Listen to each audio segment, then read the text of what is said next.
Hi guys, welcome to sizzling tea. तो आज बात करते हैं सबा के लेटेस्ट व्लॉग की, जिसमें मैडम जी चल पड़ी हैं आधी रात को अपने घर से मीरा रोड से कार्टर रोड। पहली बात तो उन्हें नाम भी नहीं पता, कार्टर्स रोड बोल रही हैं वो। भाई तुम मुंबई में रहते हो इतने सालों से, तुम्हें मुंबई के बड़े बड़े टॉप 10-12 शहरों के नाम नहीं पता? तो तुम क्या लेवल तुम्हारा है भैया? तुम्हारे भाई के अब पता नहीं कौन से लेवल की बात करते हैं। कुछ तुम्हें सिखाया विखाया नहीं है क्या? तुम्हें बिल्कुल ही कौन से जमाने में जी रही हो? फिर इतना सबसे पहली बात तो है, अपनी अम्मी को लेके चल पड़ती हैं। अम्मी बिल्कुल अनइंटरेस्टेड लगती है इनकी। और दोनों बच्चे मीरा रोड से, जहाँ पे ये लोग रहते हैं, वहां से कार्टर रोड का रास्ता करीब 1.5 घंटे पड़ता है अगर ट्रैफिक ना हो तो। और ट्रैफिक हो तो 2 घंटे 2.5 घंटे, और जिस टाइम ये निकल रहे हैं वहाँ अच्छा खासा ट्रैफिक था। तो ऑन एन एवरेज आप मान लीजिए 2 घंटे इन्हें जाने में लगे हैं, 2 घंटे आने में लगे हैं। फिर कहते हैं हमें कुछ लेना नहीं था, हम तो ऐसे ही घूमने निकल पड़े। भाई तुम फ्री हो, तुम्हारे पास और सनी के पास कोई काम नहीं है व्लॉगिंग के सिवा। तुम्हारी लाइफ में सबसे इंपॉर्टेंट इस टाइम है व्लॉगिंग कर लो हर दूसरे दिन और छाप दो, ताकि तुम्हारे व्यूज आए, ताकि तुम्हारे पास तुम्हारी रोलिंग मशीन चलती रहे, पैसा मिंटिंग की मशीन चलती रहे। लेकिन अम्मी जाना चाहती थी नहीं। बच्चों को तुम जबरदस्ती लाते हो। आजकल रिजा की शक्ल पे साफ दिखता है कि she is not interested in hanging out with you guys. आपने रिजा को भी ले लिया। आप रिजा के 15 दिन बाद बोर्ड के एग्जाम्स हैं। ये पॉइंट सबसे ज्यादा इंपॉर्टेंट है इस टाइम कि रिजा के बोर्ड के एग्जाम्स है, उसकी पढ़ाई को निग्लेक्ट किया जा रहा है जरूरत से ज्यादा। 15-20 मिनट घूमना फिरना हो, आधा घंटा घूमना फिरना हो तो ठीक है, चलो बच्चे को ब्रेक मिल जाता है। कितना पढ़ेगा? कोई 15 घंटे लगातार तो नहीं पढ़ सकता। लेकिन जनरली बच्चे रात को पढ़ते हैं क्योंकि रात को शांति होती है, घर का कोई काम नहीं होता, कोई डिस्टर्ब करने वाला नहीं होता, तो बच्चे मोस्टली रात को पढ़ते हैं। बट रात को मैडम जी ले चलती हैं उनको घुमाने। और मेरी मैडम कहती है मौधा भी जाना है, उसकी पैकिंग करनी है। बहुत अच्छी बात है, प्लीज अब मौधा से आइए मत जब तक इसके एग्जाम्स ना खत्म हो जाए। आप वहीं रहिए, कम से कम मौधा जाइए, जमशेदपुर जाइए, शादियां वादियां अटेंड करिए, दुल्हन से ज्यादा सजिए और एकदम सफाई सफेद पुट्टी मेकअप लगा के आप घूमिए फिरिए। जो करना है करिए। आप मुंबई जब तक रिजा के एग्जाम्स नहीं हो जाते, आप मुंबई नहीं आइए। ये बहुत रिक्वेस्ट है हम सबकी, आपके व्यूअर्स की। ठीक है, ये रिक्वेस्ट मान लीजिए। बाकी आप हर रोज व्लॉग बनाइए, हमें कोई प्रॉब्लम नहीं है। आप केक बनाइए, केक जलाइए, आप गालियां दीजिए सनी को, लड़िए झगड़िए, जो मर्जी करिए, सर फोड़िए किसी का, लेकिन अब रिजा के लिए इतना कर दीजिए। अगर आप उसे बहन मानती हैं तो आप जब तक उसके एग्जाम्स नहीं हो जाते आप मुंबई नहीं आइए। क्योंकि आपके आने से वो आप उसको अपनी सेवा में इस तरह से लगाती हैं कि ना वो पढ़ पाती है ना कुछ और कर पाती है।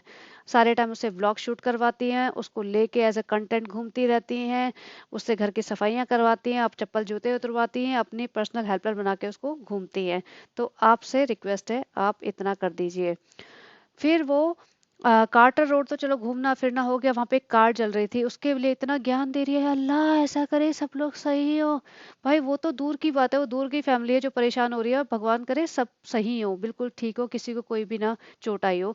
लेकिन जो आपकी अपनी फैमिली को बर्बाद कर रही है उसको क्या करेगा अल्लाह? जो तुम्हारे हाथ में है वो तो तुम संभाल सकती हो ना। 2 बच्चों का फ्यूचर आप खराब करने में लगी हुई हो, उसको कौन देखेगा? उसके लिए क्या, कहाँ है आपका ज्ञान? आपको कोई पता है एजुकेशन की कीमत क्या है? आपके पास फ्री मनी आ रही है क्योंकि आपने केक जलाया, केक बनाया, कुछ भी दिखाया, उस पे भी आपको 50-60 लाख रुपए आ जाते हैं। तो आपको लगता है कि सबकी लाइफ ऐसे ही है, इजी है, पैसा कमाना तो बहुत आसान है, पेड़ झाड़ा और पैसा झड़ गया। लेकिन ऐसा नहीं है, सबके लिए इतना आसान नहीं होता है पैसा कमाना। तो आप उनको पढ़ने दीजिए, नहीं तो वो भी आपकी तरह बंदर बन जाएंगे। जैसे आप हो ना बंदरिया सबसे बड़ी, कि आपको ये बिस्किट एक अगर 200 रुपए में इतने हैं तो 2000 में कितने होंगे, एक पैकेट में कितने होंगे और एक बिस्किट कितने का होएगा, वो आपको कैलकुलेशन नहीं आ रही। और आपसे ज्यादा स्मार्ट सनी है, इतना तो है, वो स्ट्रीट स्मार्ट है जो आप बिल्कुल डब्बा हो। तो ये बिस्किट की कैलकुलेशन और ऊपर से जो बोलते हैं ना कमेंट करके बताना, ये एक नई स्ट्रेटजी है। ये आजकल दब सबा के हर व्लॉग में चलता है। गाइस कमेंट करके बताना कि बिस्किट में लोटस डलता है या चीनी डलती है? लोटस डलता है। वो ऐसे सिंपल और स्टूपिड क्वेश्चन पूछती हैं कि लोग जिसको कुछ भी समझ ना हो ना वो भी कमेंट लिख दे, नहीं बहन लोटस नहीं डलता है, चीनी ही डलती है, ताकि उसकी एंगेजमेंट बढ़ जाए। तो बेसिकली क्या होता है, आपको जितने लाइक्स मिलेंगे, जितने आपको व्यूज मिलेंगे, जितने आपको कमेंट्स मिलेंगे, कमेंट्स पे लाइक्स मिलेंगे, कमेंट्स पे रिप्लाईज मिलेंगे, तो जितना आपका ये सब चीजें होती हैं आपके ये उस पे ब्लॉग पे या वीडियो पे, तो उसको बोलते हैं एंगेजमेंट। तो यूट्यूब की एंगेजमेंट बढ़ती है, तो उससे आपकी व्यूअरशिप और बढ़ेगी। जो यूट्यूब है उसके एल्गोरिथम के हिसाब से वो नए नए व्यूअर्स को, नए नए लोगों को आपका वीडियो होम पेज पे दिखाएगा, even though they are not viewers of, even though they are not subscribers of your channel. तो ये स्ट्रैटेजी होती है, तो इसको ये समझ आ गया है। तो हर बार ये बोलती है, आप कभी भी देख लेना पिछले ये 1-2 महीने से हर बार ये बोलती है आप कमेंट करके बताइए। क्यों कमेंट करके बताएं? कोई कमेंट करके बताने की किसी को जरूरत नहीं है। जो सीधी सादी जनता है वो सब इसके बातों में आ जाती होगी और लिखती होगी। तो अब वो कमेंट नेगेटिव हो या पॉजिटिव हो, इससे कोई फर्क नहीं पड़ता, कमेंट एज अ कमेंट ही काउंट होता है। तो ये आजकल ये चल रहा है इसका नया, कि आप कमेंट करके बताइए। फिर मैडम जी ने अपने पूरा कपड़े वपड़े ले आती रात को। यहाँ पे मैं स्क्रीनशॉट लगाती हूँ, अब देखिए रात को ये करीब 11 बजे के आसपास अपने कपड़े लेके आती कि मम्मी मैं दिखाती हूँ मैं क्या ला रही हूँ, क्या ले जा रही हूँ, क्या बना रही हूँ, हमें शादी में जाना है। शादी में जाने के बाद वो कपड़े, शादी में जाने के लिए जो कपड़े दिखाती है इतने हैवी हैवी कपड़े, उसकी अम्मी कहती है हाय कैसे पहनोगी तुम, इसमें तो 2 लाख मोती लगे हैं, इतनी हैवी ड्रेस। हाँ बहुत खुश है। और सनी ने डिसाइड किया था कि वो थोड़ा सिंपल पहनेगा, क्योंकि सनी थोड़ा सा सेंसिबल इंसान है, उसे पता चल रहा है कि पब्लिक का मिजाज कैसे बिगड़ते हैं, क्योंकि ऑब्वियसली कमेंट्स तो वो भी पढ़ता होगा ना। इसको तो कोई फर्क नहीं पड़ता, इसकी तो बहुत मोटी चमड़ी है, लेकिन सनी जो पढ़ता होगा उसको लगता होगा कि हाँ लोग शायद सही कह रहे हैं। तो वो बोल चुका था सभा को कि भैया थोड़ा सिंपल रहना। बट ये मैडम सुनने वाली थोड़ी है, इसको तो दुल्हन को ओवरशैडो करना है, इसे तो हर शादी में खुद ही दुल्हन से बेटर दिखना है, दुल्हन बन के जाने का शौक है। तो इतने हैवी हैवी ड्रेस, अब देखिए मैडम अम्मी बोलती हैं कि इतने हैवी ड्रेस का करोगे क्या बेटा, पहनते तुम अजीब से झोलादार चोगे हो, तो क्या करोगे इतने ड्रेस का एक बार पहनने के बाद। तो कहती है हम गिव अवे कर देंगे। अब यहाँ कैच देखिए, बोलती है हम गिव अवे कर देंगे। फिर ड्रामा कहती करती है कि हम गिव अवे कैसे करेंगे, क्योंकि अगर 100 लोगों में से अगर किसी को एक को मिलेगा 99 का दिल टूट जाएगा। भाई ऐसा नहीं होगा, तुम्हें कैसे पता चलेगा किसको दिया किसको नहीं दिया। और गिव अवे जो होता है ना, अगर तुम दान करना चाहती हो तो पीछे से होता है, शांति से होता है, बिना दिखाए होता है। वो होते हैं दान की एक्चुअल वैल्यू।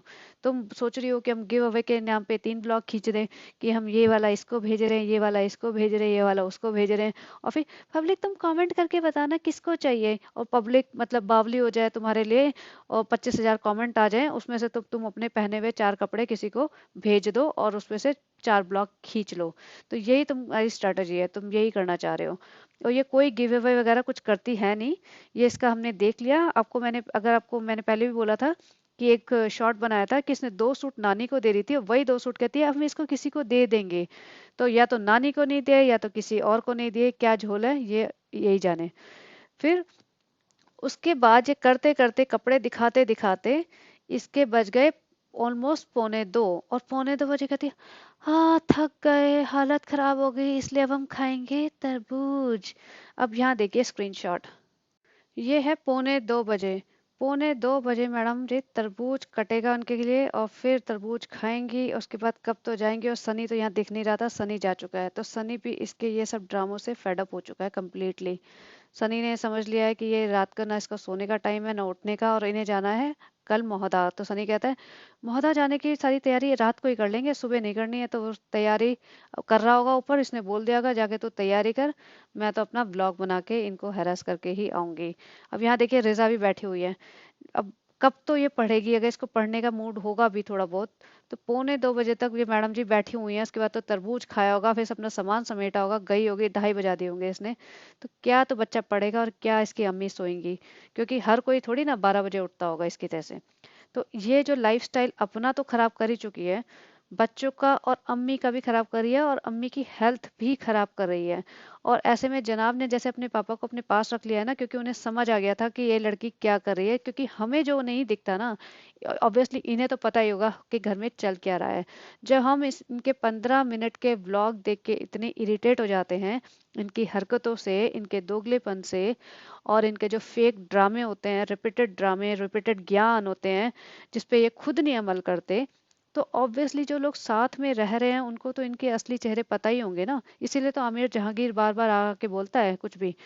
खैर उसको छोड़ो, लेकिन इनकी हरकतें, तो ये अम्मी को भी बीमार कर देंगे। और अम्मी लग रही हैं आजकल ना काफ़ी थकी हुई सी, परेशान सी, बीमार सी, क्योंकि जो शुगर पेशेंट होते हैं ना उनको टाइम पे खाना, टाइम पे सोना और रेस्ट चाहिए होता है। और बेचारी अम्मी आजकल ना अपने पापा से भी दूर रहती हैं। और बच्चे तो बच्चे ही होते हैं, वो अपनी अम्मी से क्या ही कितनी बातें करेंगे। जो रिजा रेहान है वो कितनी बातें करेंगे, वो अपनी लाइफ में बिजी हैं थोड़ा सा। तो अम्मी बेचारी पूरे दिन अकेले बैठी रहती हैं। पापा के पास अपने वहाँ पापा इब्राहिम के पास चली जाती होंगी थोड़ी देर, लेकिन ज़्यादा देर तो वो भी नहीं बैठती होंगी शायद। क्या पता क्या रिलेशन में चल रहा है इन लोगों के, अलाउड नहीं है उन्हें ज़्यादा बैठना, या क्या सीन है राम जाने। लेकिन जिस तरह से अम्मी की हालत चल रही है, अगर ये और 6 महीने ऐसे चली ना तो अम्मी की तबीयत काफ़ी ख़राब हो सकती है। तो शोहेब इब्राहिम जनाब, आप अगर आप सुन रहे हैं तो थोड़ा कुछ करिए करिए। आपको you have to put your foot down. आपको अपनी अम्मी को भी थोड़ा सा संभालना पड़ेगा, जैसे अपने पापा को संभाला है। प्लीज़ इन्हें ऊपर ले जाइए, अपने साथ रखिए, या तो डब्बा को थोड़ा सा स्ट्रिक्ट कीजिए कि इस तरह से इतना लेट घूमना फिरना, लेट तक इन्हें जाके डिस्टर्ब ना करे। क्योंकि ये इनके लिए, किसी के लिए भी हेल्थ के लिए ठीक नहीं है, ना बच्चों के एजुकेशन के लिए, और ना बच्चों की मेंटल हेल्थ के लिए, और ना अम्मी की हेल्थ के लिए। क्योंकि बच्चे तो थोड़े दिन में स्कूल चले जाएंगे, अभी तो इसकी प्री बोर्ड की छुट्टियां चल रही होगी, प्रिपरेशन लीव। लेकिन जब बच्चों के स्कूल भी होते हैं ना, तभी वे 12-12, 1-1, 2-2 बजे तक ऐसे ही बैठे बैठे व्लॉग बनाते रहते हैं। तो बच्चों का स्कूल थोड़ी ना 12 बजे स्टार्ट होता है, बच्चों का स्कूल तो 7-8 बजे स्टार्ट हो जाता होगा। तो आपको किसी को तो इंटरवेन करना पड़ेगा इस मैटर में। और ऊपर से वहाँ जब वो जाते हैं शॉपिंग करने, तो उसका फोन की कहानी सुना रही होती है, मेरा फोन गिर गया, उसका टेम्पर टूट गया। टेम्पर? अरे क्या बात कर रहे हो। तो जो बेसिकली ग्लास होता है उसके लिए बात कर रही थी वो। और ग्लास टूटने के बाद सनी बोलता है ये मुझे इतना सुनाती है, अभी तो कैमरे पे है। तो कह रही जो होना था वो तो हो गया, उसमें कोई क्या कर सकता है। सनी बोलता है हाँ, ब्लॉग चल रहा है ना, वीडियो ऑन है, इसलिए तू मुझे इतना बोल रही है, वरना तो पता नहीं कितना सुनाती। तो सनी का जो फ्रस्ट्रेशन है वो भी आपको दिख रहा होगा हर ब्लॉग में, किस तरीके से एक दो बार तो झिड़क देता है वो उसे। तो सनी महाराज, अगर आप सुन रहे हैं, आप थोड़े सेंसिबल हैं, इसको ले जाइए अपने मौदा और वहां रखिए किसी भी तरीके से, जब तक रिजा के एग्जाम्स नहीं हो जाते। प्लीज, आप थोड़े समझदार लगते हो इस फैमिली में वैसे। और आप जैसे भी, जिस भी मतलब के लिए आप इनके साथ रह रहे हो, वो आपकी पर्सनल चॉइस है, लेकिन रिजा पे इतना एहसान कर दीजिए कि उसको पढ़ने दो। और चलिए, मैं अभी बंद करती हूँ ये ब्लॉग। और बने रहिए। If you like this content, please like, share and subscribe, and have a great day. Bye bye.